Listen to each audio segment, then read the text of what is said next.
Assalamualaikum warahmatullahi wabarakatuh. Yang terhormat Ibu Sofi Yunida Putri SEMAK serta Ibu Putri Dwi Aprilia Nur Hasanah SEMSC selaku dosen pengampu mata kuliah Akuntansi Keuangan Menengah 1 kelas M013. Pada kesempatan kali ini, izinkan kami kelompok 2 menjelaskan materi mengenai non-current liabilities. Baik, sebelumnya perkenalkan, nama saya Salsabila Geisha Purwanti dengan 3 nomor NPM akhir 086. Pada kesempatan ini, saya akan membahas materi mengenai bonds payable, khususnya pada dua subbagian utama, yaitu types of bond dan issuing bonds. Pada subbagian pertama, yaitu types of bond, obligasi atau bond sendiri memiliki berbagai jenis yang perlu dipahami. Berikut adalah penjelasan dari masing-masing jenisnya. Pertama, secured dan unsecured bonds. Secured bonds merupakan obligasi yang didukung oleh jaminan aset tertentu. Di antaranya adalah mortgage bonds yang dijamin dengan aset berupa properti atau real estate. Yang kedua adalah collateral trust bonds yang dijamin dengan saham atau obligasi milik perusahaan lain. Sementara itu, unsecured bonds atau yang dikenal dengan debenture bonds tidak memiliki jaminan aset apapun. Termasuk dalam kategori ini adalah junk bonds, yaitu obligasi tanpa jaminan dengan tingkat risiko yang sangat tinggi sehingga menawarkan bunga yang lebih besar. Kedua ada term bonds, serial bonds, dan callable bonds. Term bonds sendiri adalah obligasi yang jatuh tempo seluruhnya pada satu tanggal yang sama. Serial bonds adalah obligasi yang jatuh tempo secara bertahap dalam beberapa cicilan. Callable bonds adalah obligasi yang dapat ditarik kembali dan dilunasi oleh penerbit sebelum tanggal jatuh tempo. Ketiga ada convertible bonds. Convertible bonds sendiri merupakan obligasi yang dapat dikonversi menjadi sekuritas lain milik perusahaan dalam jangka waktu tertentu setelah penerbitannya. Keempat ada commodity backed bonds dan deep discount bonds, di mana commodity backed bonds sendiri adalah juga disebut sebagai asset linked bonds, merupakan obligasi yang dapat ditebus dalam bentuk komoditas tertentu seperti barel minyak, batu bara, dan lainnya. Deep discount bonds sendiri atau yang dikenal dengan zero interest debenture bonds merupakan obligasi yang dijual dengan diskon besar tanpa pembayaran bunga berkala. Kelima ada registered bonds dan bearer atau coupon bonds. Registered bonds adalah obligasi yang tercatat atas nama pemiliknya, sehingga memerlukan penerbitan sertifikat baru apabila terjadi perpindahan kepemilikan. Bearer bonds atau coupon bonds adalah obligasi yang tidak tercatat atas nama siapapun dan dapat berpindah tangan hanya melalui penyerahan fisik sertifikatnya. Keenam ada income bonds dan revenue bonds. Income bonds adalah obligasi yang hanya membayar bunga apabila perusahaan penerbit memperoleh keuntungan. Revenue bonds sendiri adalah obligasi yang pembayaran bunganya bersumber dari pendapatan tertentu. Umumnya diterbitkan oleh bandar udara, pemerintah daerah, atau otoritas jalan tol. Selanjutnya, kita akan membahas mekanisme penerbitan obligasi dalam issuing bonds. Obligasi lahir dari sebuah kontrak yang disebut bond indenture, yang secara umum obligasi merupakan janji untuk membayar dua hal, yaitu yang pertama, sejumlah uang pada tanggal jatuh tempo, yang disebut sebagai face value atau maturity value. Yang kedua, bunga berkala, sesuai dengan tingkat bunga yang telah ditetapkan dalam perjanjian. Umumnya, nilai nominal per lembar obligasi adalah 1.000 euro dan pembayaran bunga dilakukan setiap 6 bulan meskipun tingkat bunganya dinyatakan secara tahunan. Jadi, mengapa perusahaan ini akan menerbitkan obligasi? Nah, ketika kebutuhan modal sangat besar, seringkali satu kreditor saja tidak mampu menyediakan seluruh dana yang dibutuhkan. Dengan menerbitkan obligasi dalam pecahan kecil, perusahaan dapat mendistribusikan utang jangka panjangnya kepada banyak investor sekaligus. Proses penjualan obligasi dapat dilakukan melalui 3 mekanisme. Yang pertama adalah fund underwriting atau investment bank membeli seluruh obligasi dan menanggung risiko penjualannya kepada publik. Kedua ada best effort underwriting. Investment bank bertindak sebagai agen penjual dan memperoleh komisi tanpa menanggung risiko apabila obligasi tidak terjual seluruhnya. Dan yang ketiga adalah private placement, yaitu perusahaan menjual obligasi secara langsung kepada institusi besar tanpa melalui perantara underwriter. Untuk materi berikutnya akan dijelaskan oleh rekan saya, dipersilahkan. Sebelumnya perkenalkan, nama saya Alifatur Mustafa dengan NPM 210130101009. Jadi di sini saya akan menjelaskan mengenai penilaian dan akuntansi obligasi. Nah, penerbitan dan pemasaran obligasi ke publik ini yang pertama membutuhkan waktu mingguan atau bulanan untuk menerbitkan dan memasarkan obligasi kepada publik. Jadi membutuhkan waktu yang cukup lama seperti itu. Nah, yang kedua, perusahaan penerbit diwajibkan untuk yang pertama menentukan siapa penjamin emisi ini. Nah, terus yang kedua, mendapatkan persetujuan resmi dari penerbit obligasi dari otoritas keuangan. Kalau di Indonesia kita biasa mengenal sebagai OJK atau Otoritas Jasa Keuangan. Selanjutnya menjalani proses audit.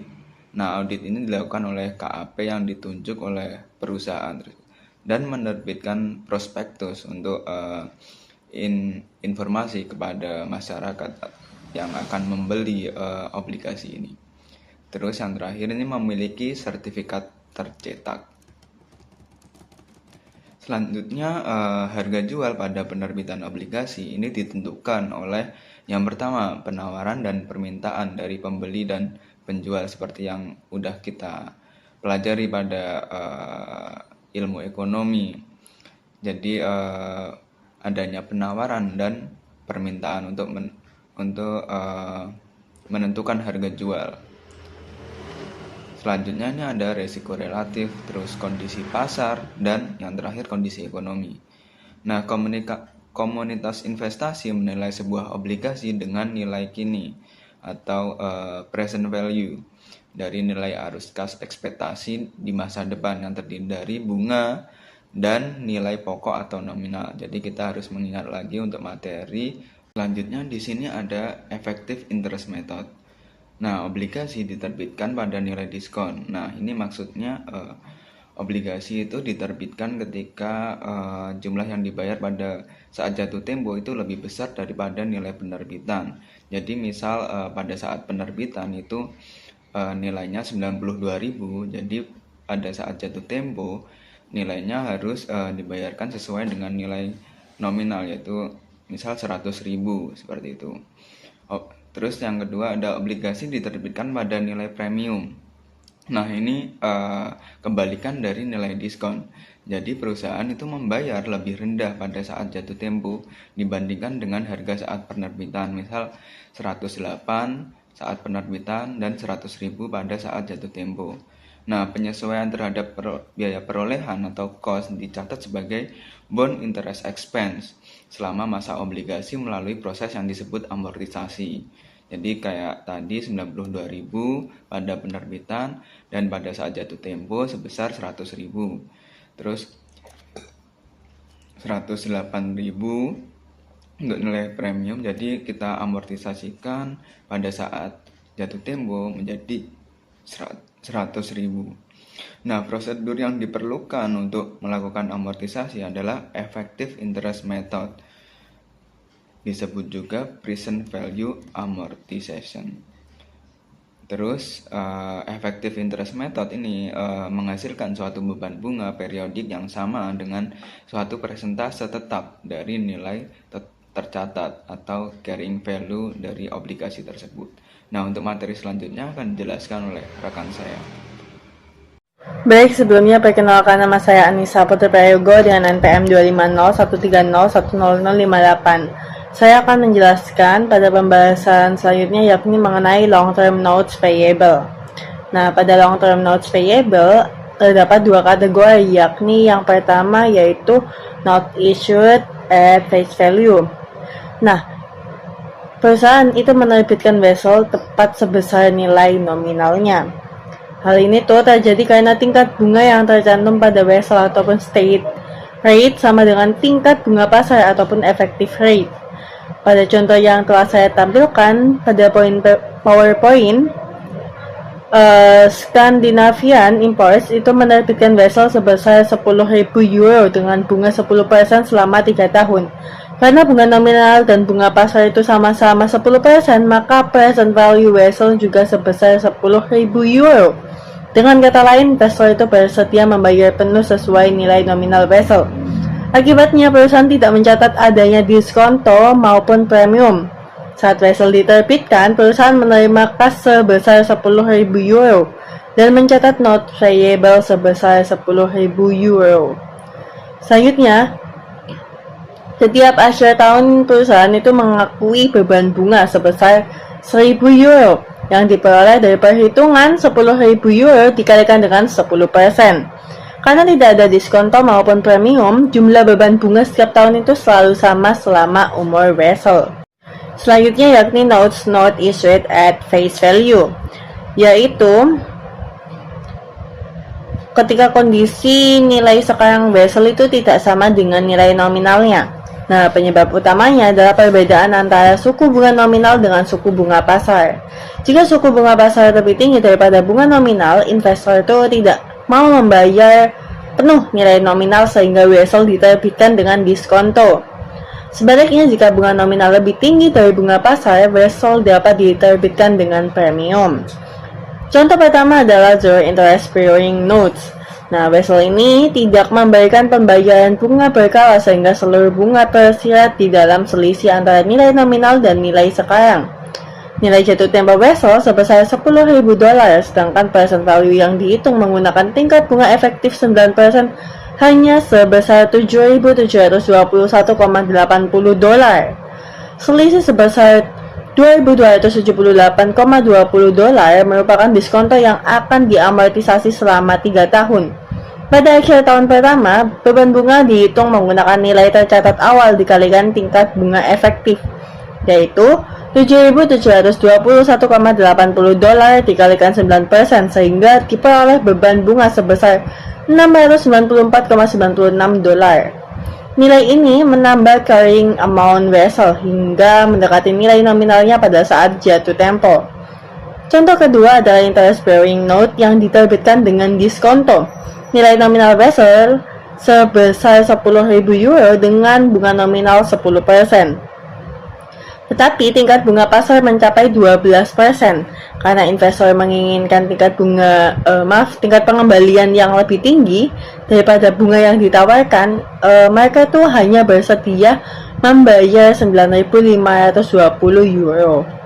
Nah, selisih antara nilai nominal dan cash yang diterima yaitu 480 euro yang dicatat sebagai diskonto.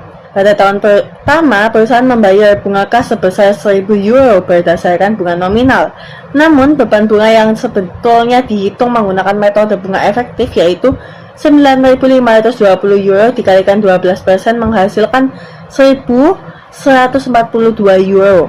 Selisih sebesar 142 euro merupakan amortisasi diskonto yang menambah nilai tercatat vessel.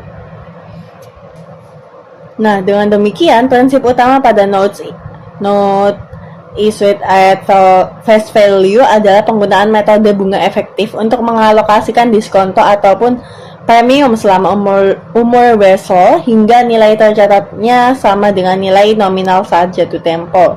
Untuk pembahasan selanjutnya akan dijelaskan oleh rekan saya. Terima kasih. Baik, terima kasih atas kesempatannya. Sebelumnya perkenalkan nama saya Syifa Zarawar dengan NPM 250130100320.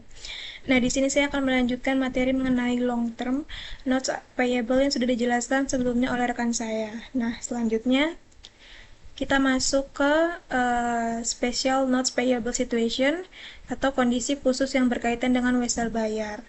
Nah, di bagian pertama itu ada notes issue for property, goods, or service. Nah, dalam praktik bisnis, perusahaan tidak selalu membayar aset, barang, atau jasa secara tunai. Perusahaan juga dapat memperoleh aset, barang, atau jasa dengan menerbitkan notes payable atau wesel bayar sebagai bentuk janji untuk melakukan pembayaran di masa yang akan datang.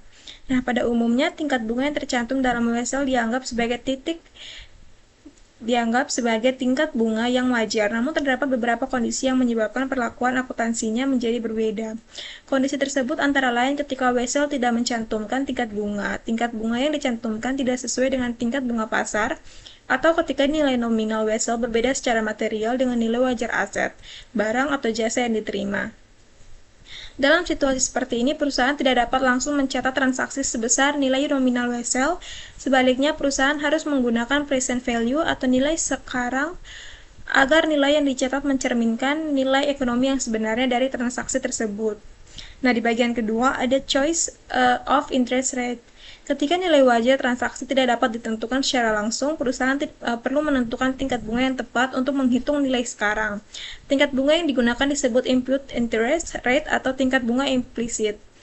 Penentuan tingkat bunga ini dilakukan dengan mempertimbangkan beberapa faktor, seperti tingkat bunga pasar untuk transaksi yang serupa, resiko kredit pihak yang menerbitkan wesel, adanya jaminan atau agunan, jangka waktu pinjaman, serta kondisi ekonomi pada saat transaksi terjadi. Dengan menggunakan imputed interest rate, perusahaan dapat menentukan nilai wesel secara lebih akurat sehingga laporan keuangan memberikan informasi yang lebih andal dan relevan bagi para pengguna laporan keuangan. Nah, selanjutnya kita masuk ke sebab terakhir yaitu mortgage notes payable.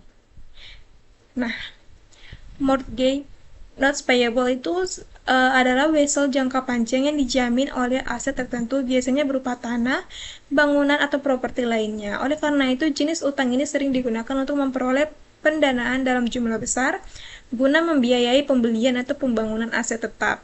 Dalam perjanjian mortgage, pihak peminjam menerima dana dari kreditur dan memiliki kewajiban untuk membayar kembali pokok pinjaman beserta bunga sesuai dengan jadwal yang telah disepakati. Sebagai bentuk perlindungan bagi kreditur, aset yang dibiayai akan dijadikan jaminan atau agunan atas pinjaman tersebut. Keberadaan jaminan ini memberikan tingkat keamanan yang lebih tinggi bagi kreditur apabila peminjam tidak mampu memenuhi kewajiban pembayarannya atau mengalami gagal bayar. Kreditur memiliki hak hukum untuk mengambil alih atau menjual aset yang dijadikan jaminan guna menutupi sisa pinjaman yang belum dilunasi. Nah, dalam laporan keuangan, mortgage notes payable umumnya diklasifikasi sebagai liabilitas jangka panjang karena masa pelunasannya lebih dari 1 tahun. Namun bagi utang yang akan jatuh tempo dalam periode 1 tahun, berikutnya harus dipisahkan dan disajikan sebagai liabilitas lancar. Selain itu, mortgage